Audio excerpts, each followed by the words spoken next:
Hello friend, एक बार फिर से आपका स्वागत है मेरे इस YouTube channel okay GK channel में। तो दोस्तों, अपन पढ़ रहे थे सेकंड ग्रेड जीके पेपर का विश्लेषण, जिसमें अपन ने 3 जुलाई 2019 का जो पार्ट जीके पेपर है उसमें अपन ने 8 क्वेश्चन को सोल्व कर लिया था। आज अपन पढ़ेंगे उसी प्रश्न पत्र का 9वां क्वेश्चन। तो देखते हैं दोस्तों, जो 9वां क्वेश्चन है दोस्तों, उसमें दे रखा था कि जो नदियां हैं उनकी कौन कौन सी सहायक नदियां। तो जैसे गोदावरी है तो इसकी सहायक नदी कौन सी है, और नर्मदा है इसकी सहायक नदी कौन सी है, कृष्णा की कौन सी है, और कावेरी की कौन सी है। तो दोस्तों, इसमें जो गोदावरी नदी है उसकी सहायक नदी हो जाएगा मजीरा। कौन सी? मजीरा। ठीक है दोस्तों। फिर जो है नर्मदा, इसकी जो सहायक नदी होगी वो होगी दोस्तों कोलार। कौन सी? कोलार। ठीक है दोस्तों। और जो कृष्णा नदी है उसकी सहायक नदी होगी घाट प्रभा। कौन सी? घाट प्रभा। और जो कावेरी नदी है उसकी सहायक नदी होगी दोस्तों अमरावती। ठीक है दोस्तों, ये 3 जुलाई 2019 वाला पेपर है जिसका अपन विश्लेषण पढ़ रहे हैं दोस्तों, क्योंकि ये जो क्वेश्चन है आपके लिए बहुत ही महत्वपूर्ण है, तो इसलिए इनको ध्यान से पढ़े और कंटिन्यू क्लास को देखते रहे। अब अपन इस क्वेश्चन का विश्लेषण देखते हैं दोस्तों। गोदावरी नदी दक्षिण की गंगा व वृद्ध गंगा कहलाती है। भारत की दूसरी सबसे लंबी नदी है। कौन? गोदावरी नदी। गोदावरी नदी को दक्षिण की गंगा या वृद्ध गंगा कहा जाता है और यह भारत की दूसरी सबसे लंबी नदी है।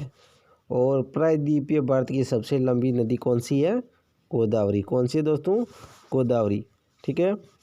इसकी जो सहायक नदियाँ वो है वैनगंगा, पेनगंगा और मजीरा। ठीक है दोस्तों, वापस देखते हैं। जो गोदावरी नदी है इसे दक्षिण की गंगा या वृद्ध गंगा के नाम से जानते हैं। जो गोदावरी नदी है वो दक्षिण की गंगा या वृद्ध गंगा कहलाती है। भारत की दूसरी सबसे लंबी नदी है और प्रायद्वीपीय भारत की सबसे लंबी नदी कौन सी? गोदावरी नदी। ठीक है दोस्तों। जो इसकी जो सहायक नदियाँ वो है वैनगंगा, पेनगंगा व मजीरा। नर्मदा अरब सागर में गिरने वाली एवं प्रायद्वीपीय पठार की सबसे लंबी नदी है। जो दूसरी नदी है वो है नर्मदा, जो अरब सागर में गिरने वाली एवं प्रायद्वीपीय पठार की सबसे लंबी नदी है। ठीक है, यानी कि जो प्रायद्वीपीय पठार है उसकी सबसे लंबी नदी कौन सी है दोस्तों? वो है नर्मदा नदी। ठीक है। और प्रायद्वीपीय भारत की सबसे लंबी नदी पूछे तो गोदावरी, और प्रायद्वीपीय पठार की सबसे लंबी नदी पूछे तो नर्मदा। ठीक है। नर्मदा की सहायक नदी दोस्तों कोलार नदी है। कौन सी है? कोलार नदी। नर्मदा की सहायक नदी कौन सी है? कोलार नदी। कृष्णा नदी भारत की तीसरी सबसे लंबी व प्रायद्वीपीय भारत की सबसे दूसरी लंबी नदी है। कौन सी? कृष्णा नदी भारत की तीसरी सबसे लंबी एवं प्रायद्वीपीय भारत की दूसरी सबसे लंबी नदी है। इस नदी पर आंध्र प्रदेश पर नागार्जुन सागर बांध बना हुआ है। किस नदी पर? कृष्णा नदी पर आंध्र प्रदेश में नागार्जुन सागर बांध बना हुआ है तथा इसकी सहायक नदियाँ हैं भीमा, तुंगभद्रा, घाट प्रभा व मालप्रभा आदि है। और कावेरी नदी की सहायक नदियाँ हैं अमरावती है, तो कर्नाटक की कावेरी में नदी पर शिव समुद्र जलप्रपात बना हुआ। ठीक है दोस्तों। अब है दोस्तों 10वां क्वेश्चन। निम्नलिखित को सुमेलित कीजिए, यानी कि इनको मिलाना है। ठीक है। तो इसमें जो देर का है दोस्तों, ऑस्ट्रेलिया को कौन सा कहा जाता है? अद्भुत वनस्पति एवं पशुओं का अजायब घर। किस महाद्वीप को? ऑस्ट्रेलिया को अद्भुत वनस्पति व पशुओं का अजायब घर कहा जाता है। जो अंटार्कटिका है दोस्तों, इसे विश्व की प्रयोगशाला कहा जाता है। किसे? अंटार्कटिका को विश्व की प्रयोगशाला कहा जाता है। फिर है अफ्रीका, तो अफ्रीका को दोस्तों अंधेरा महाद्वीप या अंध महाद्वीप भी कहा जाता है। ठीक है दोस्तों। और जो एशिया महाद्वीप है इसे सभ्यता का पालना कहा जाता है। ध्यान रखना। वापस देखते हैं। ऑस्ट्रेलिया को अद्भुत वनस्पति व पशुओं का अजायब घर कहा जाता है, और जो अंटार्कटिका है इसे दोस्तों विश्व की प्रयोगशाला कहा जाता है, और जो अफ्रीका महाद्वीप है इसे अंधेरा महाद्वीप या अंध महाद्वीप के नाम से भी जाना जाता है, और जो एशिया महाद्वीप है दोस्तों ये सभ्यताओं का पालना है। ठीक है दोस्तों। अब अपन इस क्वेश्चन का विश्लेषण देखते हैं। जो ऑस्ट्रेलिया महाद्वीप है यह सबसे छोटा महाद्वीप है। कौन सा? ऑस्ट्रेलिया महाद्वीप सबसे छोटा महाद्वीप है जो दक्षिणी गोलार्ध में स्थित है। इस महाद्वीप को अद्भुत वनस्पति व पशुओं का अजायब घर कहा जाता है। ठीक है दोस्तों, तो दोस्तों आशा करता हूँ कि वीडियो आपको पसंद आ रही होगी। अगर वीडियो पसंद आए तो इसको लाइक करें और चैनल पर पहली बार हो तो चैनल को सब्सक्राइब जरूर कर दें। ठीक है दोस्तों, अब अपन आगे चलते हैं। अंटार्कटिका महाद्वीप विश्व की प्रयोगशाला कहलाता है। कौन सा? अंटार्कटिका जो महाद्वीप है ये विश्व की प्रयोगशाला कहलाता है। और अफ्रीका महाद्वीप है यह अंध महाद्वीप के नाम से जाना जाता है। कौन सा? अफ्रीका महाद्वीप अंध महाद्वीप के नाम से जाना जाता है। ठीक है, और एशिया महाद्वीप को सभ्यता का पालना कहा जाता है। ध्यान रहे, ऑस्ट्रेलिया को द्वीपीय महाद्वीप, एकमात्र देशीय महाद्वीप, the land of golden fleece व लैंड ऑफ कंगारू का देश कहा जाता है। ठीक है दोस्तों, और जो अंटार्कटिका को श्वेत महाद्वीप या गतिशील महाद्वीप भी कहा जाता है। जो अंटार्कटिका देश है, ये महाद्वीप है, उसे अपन श्वेत महाद्वीप या गतिशील महाद्वीप भी कहते हैं। फिर है अफ्रीका महाद्वीप को भविष्य का महाद्वीप व काला महाद्वीप कहा जाता है। किसको? अफ्रीका महाद्वीप को भविष्य का महाद्वीप व काला महाद्वीप भी कहते हैं। तथा एशिया महाद्वीप को महाद्वीपों का महाद्वीप, मानव की जन्मभूमि, सभी धर्मों की आद्य भूमि व विषमताओं का महाद्वीप भी कहा जाता है। ठीक है, वेरी इंपॉर्टेंट है, एक क्वेश्चन यहाँ से आता है दोस्तों, तो वापस देखते हैं इसको।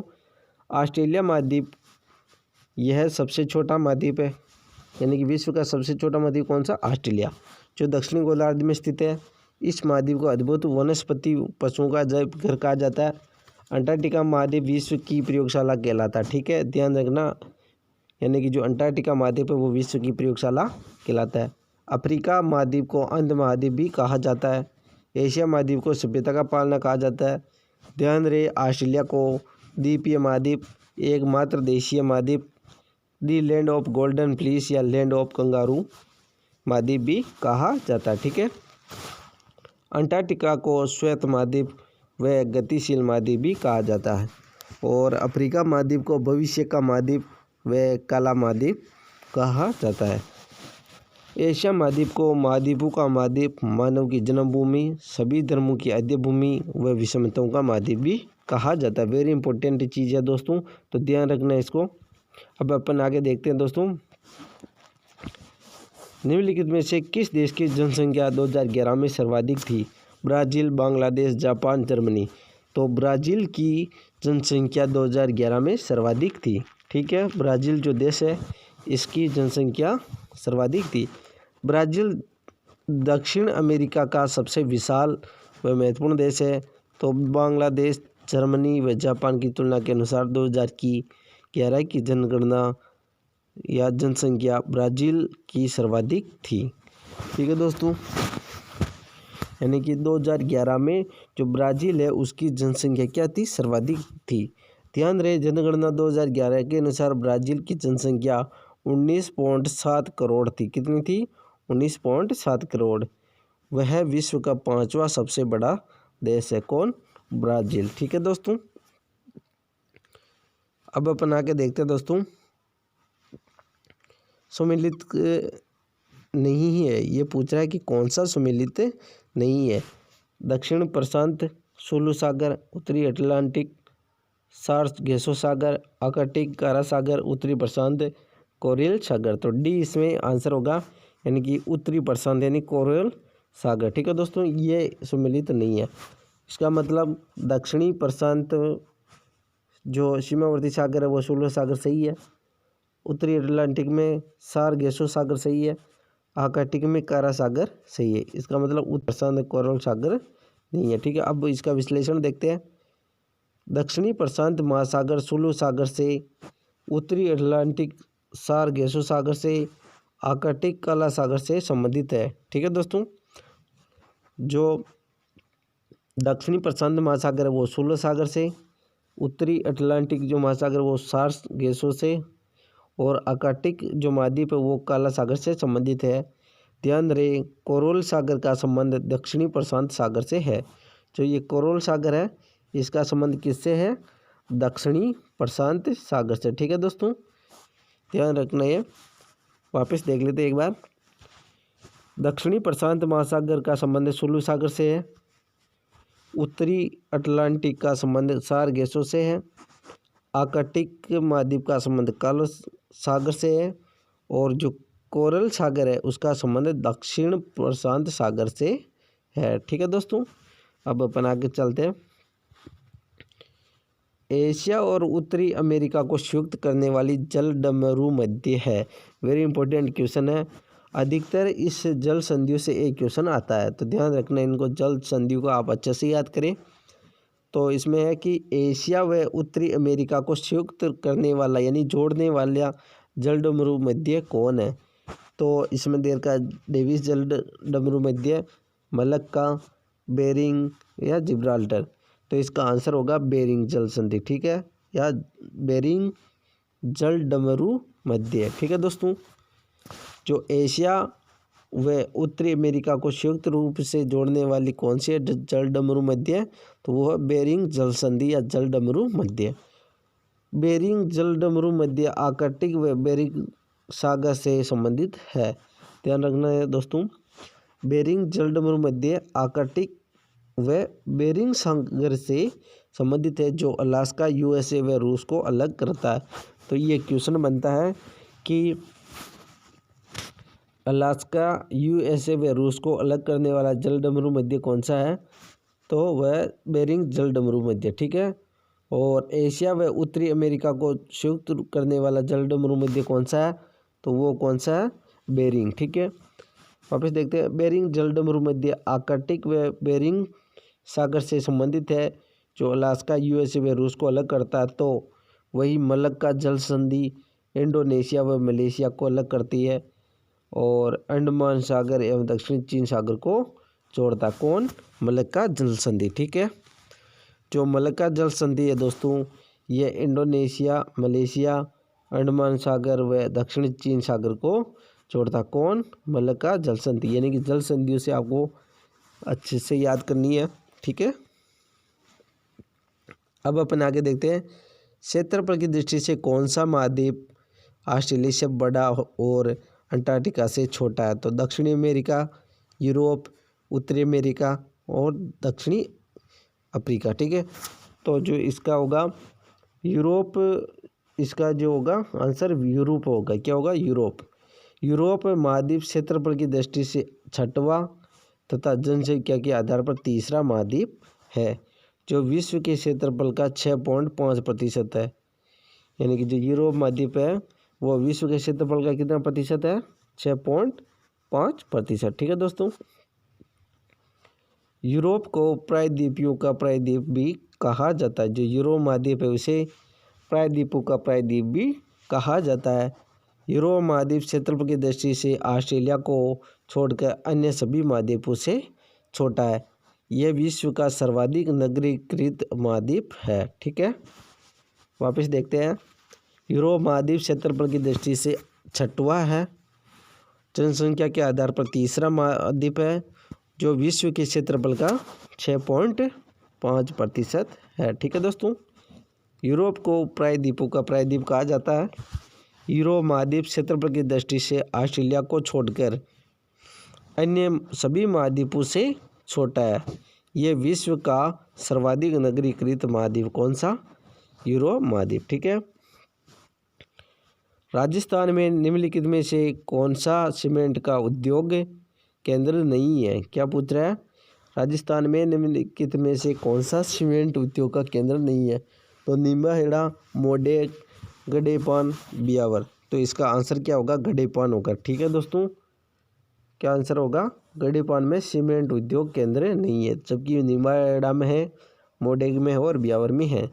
ठीक है दोस्तों, अब अपन इसका विश्लेषण देखते हैं। सरी सीमेंट उद्योग की स्थापना 1985 में ब्यावर अजमेर में हुई थी। किसकी? सरी सीमेंट उद्योग की स्थापना 1985 में कहाँ हुई थी? ब्यावर अजमेर में। जेके सीमेंट का कारखाना की स्थापना जो वो हुई थी 1974 में निम्बाहेड़ा में। कहाँ हुई थी? निम्बाहेड़ा में हुई थी। ठीक है दोस्तों, जो जीके सीमेंट का कारखाना वो कहाँ है? निम्बाहेड़ा, चित्तौड़गढ़ में, जो उसकी स्थापना हुई थी 1974 में। ठीक है, मंगलम सीमेंट कारखाने की स्थापना हुई थी मोडे कोटा में। कहाँ हुई थी? मोडे कोटा में। कब हुई थी? 1982 में बिड़ला ग्रुप द्वारा। ध्यान रहे, कड़ेपान उर्वरक उद्योग से संबंधित, वेरी इंपॉर्टेंट क्वेश्चन है। कड़ेपान किससे संबंधित है? उर्वरक उद्योग से संबंधित है। ठीक है दोस्तों, वापस पढ़ लेते हैं एक बार। श्री सीमेंट उद्योग की स्थापना 1985 में बियावर अजमेर में की गई। जेके सीमेंट का कारखाने की स्थापना 1974 में निमेड़ा में की गई।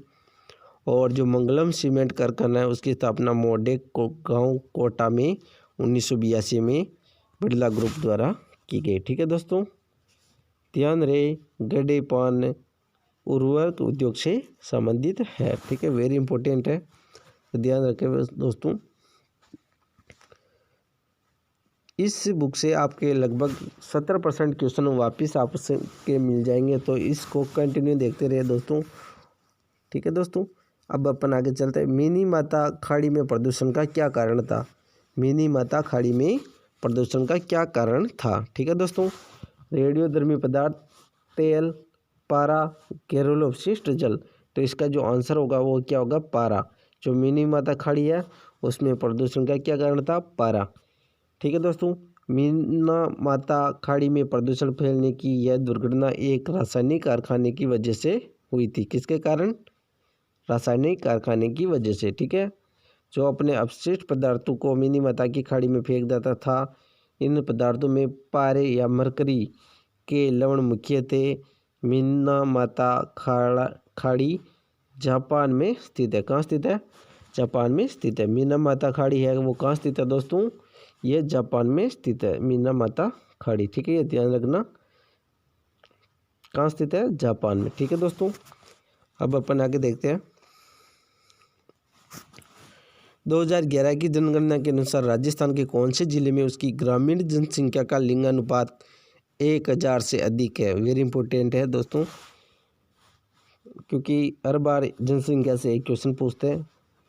पहला पाली, चित्तौड़गढ़, नागौर, जालौर। तो इसका आंसर क्या होगा? पाली होगा दोस्तों।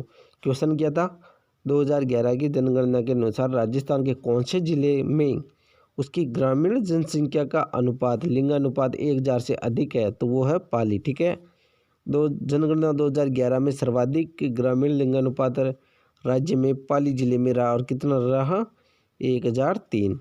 और न्यूनतम ग्रामीण लिंगानुपात रहा धौलपुर में 841। कितना? 841। ठीक है दोस्तों, रहा। तो वहीं सर्वाधिक नगरीय लिंगानुपात टोंक में रहा। जो सर्वाधिक जो नगरीय लिंगानुपात था वो था टोंक में 985।